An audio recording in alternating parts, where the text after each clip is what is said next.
The operator of this photograph was my son. The spectrum, or the symbol and what the object stands for, was my daughter and I presenting books at the Southern Christmas Show.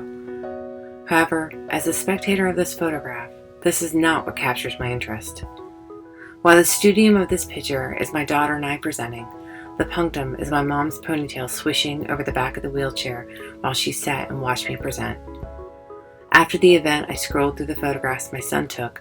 My thumb hovered over the screen when I reached this one. I bit my tongue and I blinked back tears. My mom, my biggest cheerleader, my number one fan, my support system. You see, during that presentation at the Southern Women's Show in Charlotte, which was a bustling that day with shoppers, not one person attended my presentation. Not one. My daughter and I stood on stage and presented to a crowd of one, my mom.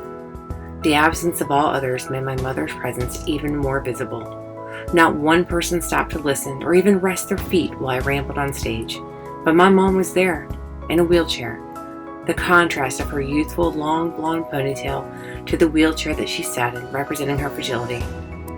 Even though she was disabled, could barely walk, and was suffering from a host of illnesses that I wasn't even aware of at the time, she showed up, like she always had from the day I was born. Barr says death is the ethos of the photograph. That moment would never occur again. The photograph captured a moment in time that didn't exist before, wouldn't exist again, and was dead as soon as it was alive. That was her last Southern Women's Show. The next year, she was too sick to go. The first of many lasts. The last Thanksgiving, the last Christmas, the last birthday.